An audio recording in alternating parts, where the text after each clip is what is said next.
Welcome to Track 18. This session is labeled Tall Buildings, Other Issues. And as I looked through the subject matter, it appeared that we could call this Design and Engineering Tools to Remake Mumbai. And so I'm pleased to be participating in several sessions today that focus on technical issues. And we have three lively and dynamic speakers that are going to share some of their best practices with us. My name is Mark Garland. I'm from Lewis Builds, Toronto.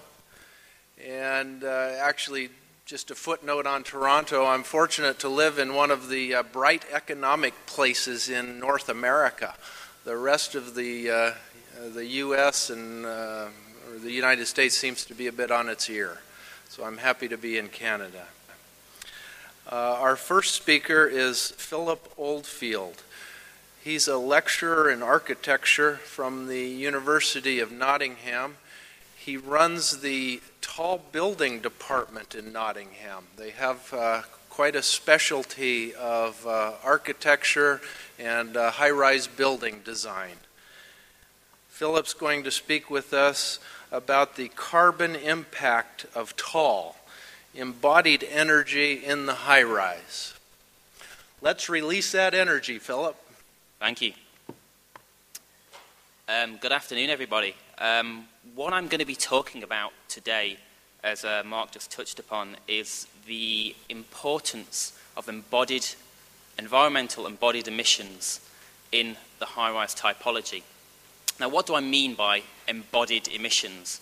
Well, those are the environmental impacts associated with the construction and materials in tall buildings.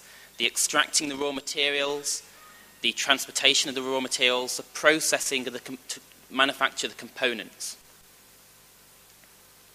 So in terms of an agenda, I'm going to start off by looking at the environmental impact of construction materials in general.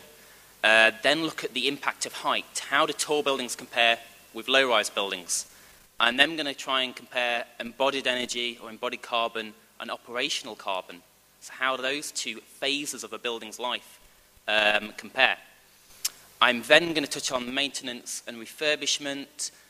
And finally, I'm going to finish on some strategies that are available, some design strategies and technologies that are available to reduce the embodied carbon in the high-rise typology.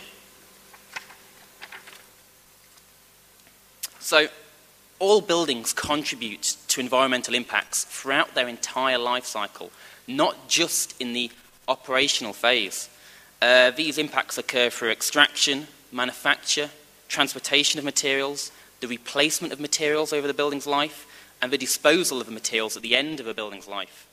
And these impacts occur within a boundary which is known as a cradle to grave, or from extraction to disposal, from ground to ground, over the whole building's life. So what about the environmental impact of construction materials? Well, the construction and maintenance of a built environment requires some vast quantities of materials in general. Globally, this figure stands at about 3 billion tons of materials every year is used in the built environment. This equates to some 40 to 50% of a total flow in the global economy. As you can see from this graph shown behind me, the vast majority of materials actually produced are used in the construction industry. In fact, concrete, which is a key component in tall buildings, and all buildings, in fact, is the material produced in greater quantities than any other. We only use fresh water in greater quantities. The extraction, processing, transportation of concrete depletes natural resources, pollutes water and the air, and requires large quantities of energy and contributes to significant levels of greenhouse gas emissions.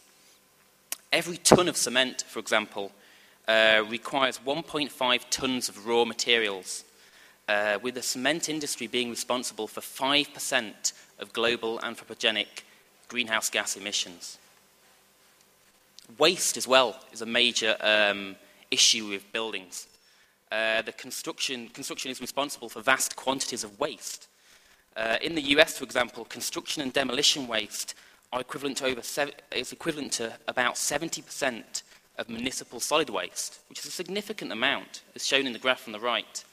In the UK, 13 million tonnes of construction materials are brought to site every year and then simply thrown away without being used. So how can we measure the environmental impact of materials and construction? Typically, in the built environment, it's measured in terms of embodied energy or embodied carbon. And to give you a definition of this is the energy required or the carbon emitted for extracting, transporting, and refining the raw materials, manufacturing the components, and constructing, renovating, and maintaining the building. There are other indicators available, and they range from water pollution to air pollution to smog.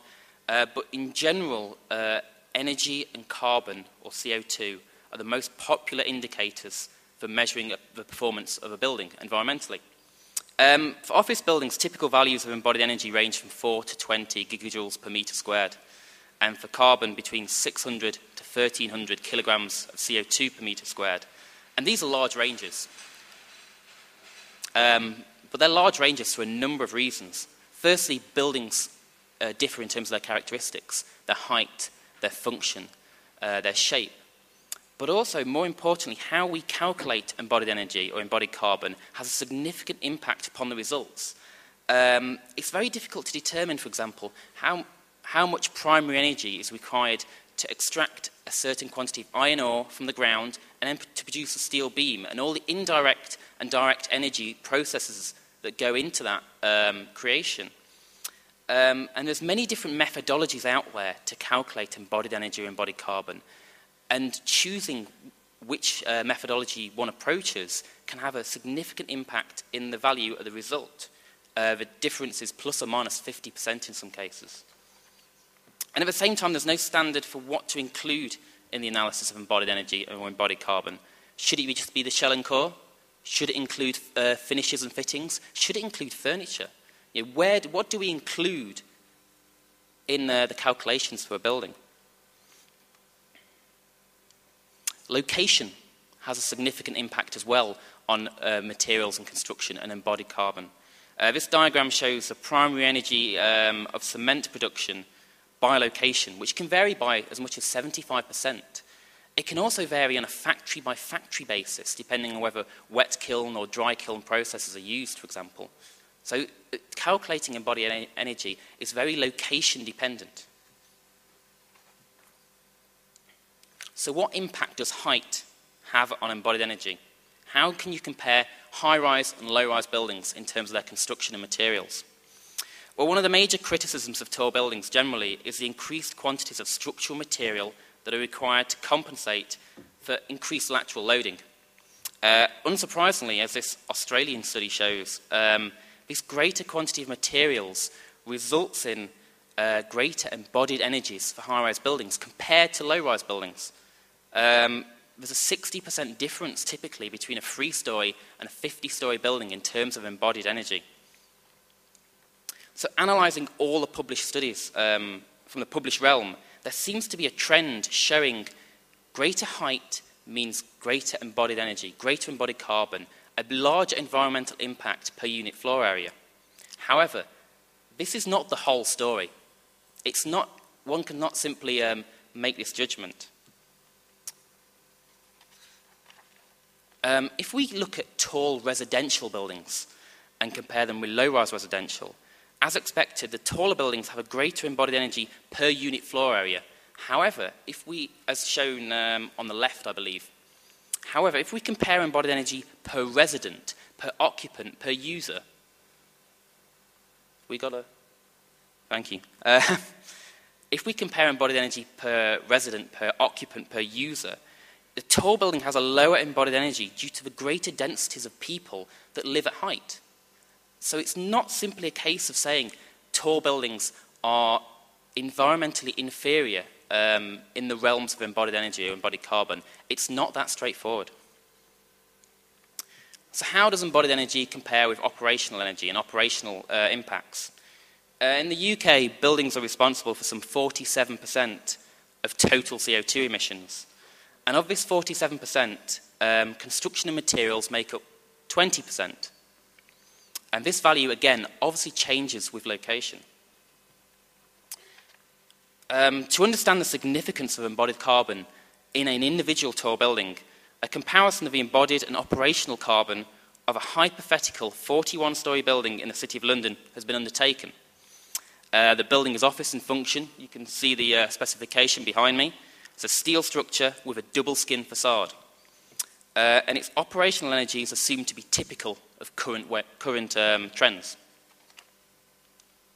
So if we look at the results, the building's initial embodied carbon, that is the carbon emitted in the initial construction of the building, is equivalent to some 12.5 years of operational carbon emissions. So the building has an embodied carbon of 62,000 tonnes of CO2. And the components that make up the biggest percentage of that are firstly structure, unsurprisingly, which makes up about 55%, and secondly services, elevators, M&E, which makes up about 15%. These are the two biggest contributors to the environmental impact embodied in tall buildings. And if we examine this hypothetical tower over a 50-year life cycle, we can see that initial embodied carbon typically makes up about 20% of its total carbon footprint. And the operational carbon accounts for some 80%. So it could easily be argued that the operational emissions are the most important and the greatest contributor. However, this analysis ignores one vital element that occurs across a building's life, and that's the carbon that's required to maintain, refurbish, and update the building. And this is called recurring embodied carbon or recurring embodied energy.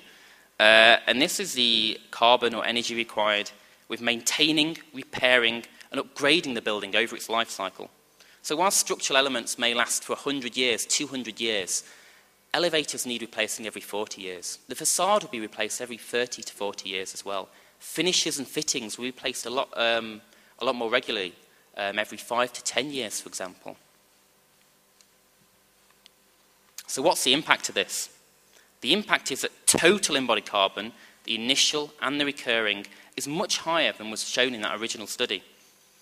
So the figure of 20% over a tall building's life is very much an underestimate. The other interesting point that comes out of this is that while structure is very important in initial embodied carbon, it's finishes that are important across a building's life frame. The reason is they're so regularly replaced. And this is interesting because it puts the onus not only on architects, not only on structural engineers and M&E engineers to reduce the environmental impact of tall buildings, but also on clients, building managers, and developers who are running the building throughout its life. So I'm just going to touch upon the opportunities that are available to the international community to assist in reducing embodied carbon. Firstly, there's the option of retrofitting existing buildings rather than creating new build to save the carbon already embodied in the structure. The Sears Tower is a very well-known example of this. In the near future, will be undergoing significant refurbishment to improve its operational energy. But at the same time, that's saving a significant amount of materials and carbon and natural resources through not having to rebuild that building again. And in terms of new build, one of the other major opportunities is to reduce the quantities of materials we use in the first place. Structural optimization is a key strategy for this, reducing the amount of structural materials in the building. The St. Francis Towers in the Philippines, for example, use structural dampening to reduce the quantities of steel and concrete needed for stability. This also has a positive financial implication. Reduced amount of materials means reduced cost for the developer, also means increased net to gross ratios, so more floor space. The Shanghai Tower, the form and taper of this building is designed such that it reduces wind loads on the building by about a quarter, and this reduces the amount of structure that's required in the building. There are other strategies too that can reduce material quantities in high-rise. Structural fire engineering is the modelling of fire scenarios in a building to determine the structural response in a fire. And through this modelling, it can be determined that in some areas, such as on secondary steelwork, fireproofing, such as intumescent paint, is not required. So if we look at an 8-storey building in London, 37,000 square metres in gross floor area, using a traditional prescriptive approach to fire engineering, where intumescent paint, for example, is applied to all beams and all columns to achieve 2-hour fire safety rating, the life cycle CO2 emissions related to the fireproofing, to the paint itself, is about 300 tonnes of CO2. However, if we use structural fire engineering and use performance modelling to determine where we don't need the paint work, you can save 25% in terms of materials, which is about 74 tonnes of CO2. Now, it's not a significant amount in the whole scheme of things, but over a number of buildings, it becomes a lot more significant. And you're also looking at saving tons of volatile organic compounds which are embedded in the paintwork. It also makes the building safer through acknowledging what happens in a fire scenario and reduces cost, a key driver. A further way to reduce material quantities is to implement passive design strategies. The Deutsche Post Tower in Bonn is one of the first tall buildings in the world to use a double skin facade to achieve natural ventilation. Now, although there's an embodied energy cost in an extra layer of facade, there's also an embodied energy saving in so much that passive technologies allow for a reduction in mechanical services. There's a major decrease in materials through the eradication of mechanical conditioning plant, for example. If we look at a 1 kilowatt chiller, it's 9,000 kilograms of steel, 1,000 kilograms of copper involved in a 1 kilowatt chiller. If we can take some of those away from a building, reduce the amount of services and the amount of M&E we need in the building, we can save a significant quantity of materials and a significant quantity of embodied environmental emissions. The final strategy I'm going to touch upon is the idea of recycled materials. So using recycled metals or alternative concrete mixes, such as fly ash or blast furnace slag, can have a huge impact on embodied carbon. Now, as shown with some of the percentages here, recycled steel, for example, has an embodied carbon 6 times lower than primary steel. Recycled copper is 4 times lower. Recycled aluminium is 7 times lower. Recycled materials have a significantly reduced environmental impact than primary materials, as one would expect. So let's look back at the case study. The case study was undertaken using typical recycled material rates, about 50% for steel, about 33% for aluminium. And the embodied carbon of the structure and facade elements was equivalent to about 8 years of building use in terms of carbon emissions. However, if that same building used just virgin materials, the carbon emissions would be 25% greater. And what about using 100% recycled steel, aluminium, and also using fly ash cement replacement? The emissions will be reduced by 55%, or about 22,000 tonnes of CO2, which is a significant reduction.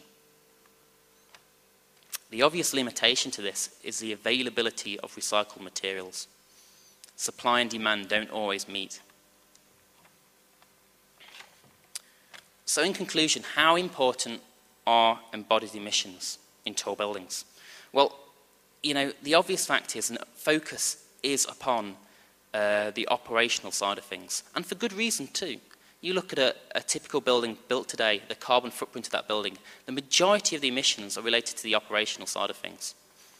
However, this doesn't necessarily mean we in the tall building community and the architectural community should just be ignoring the embodied side of things, as they're likely to play a significant part in the future for 2 main reasons. Firstly, and this is a well-known point, I feel, as operating emissions decrease, the importance of embodied emissions increase. This is a case study building again, and it shows how improvements in the day-to-day operational efficiencies will increase the importance of embodied carbon to the point where a carbon-neutral building is just 100% embodied carbon. And building regulations, clients and cities are all making the push now for buildings with reduced operational emissions. You know, we are building, and we have built buildings now, which are reducing operational emissions by 50% and greater. We're trying to target net zero energy operations, which makes the embodied side of things much more relevant. The other issue is the impact in the short term, and this is quite important, I feel. Climate science suggests we need to significantly reduce greenhouse gas emissions and CO2. It's well known. And most climate science suggests we need to do this significantly in the next decade, by 2020. The IPCC, for example, suggests most countries or many regimes will want to reduce CO2 emissions by between 10 and 40% by 2020, in the next 10 years. At the same time, as you can see at the bottom, many cities, governments and countries and regions are implementing their own short-term CO2 emissions targets. But what's going to also happen over the next decade is we're going to build a hell of a lot of tall buildings.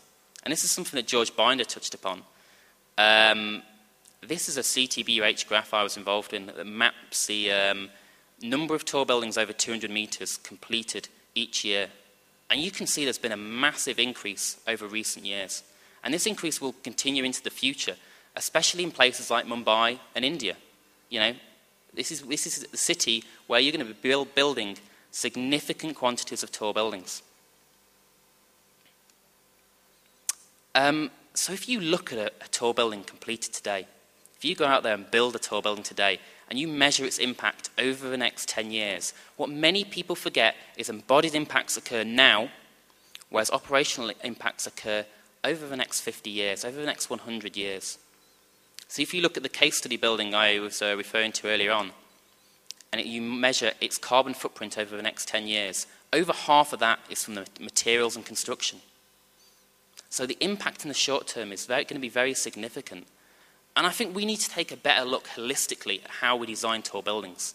There's been a great push for green technologies, energy-generating technologies in tall buildings. Many of them applied all over the typology.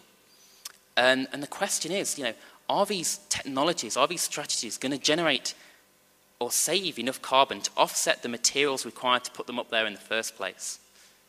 I think, you know, in general, we need to take a much more holistic view of how we design tall buildings and how we measure their impact on the world. Thank you very much.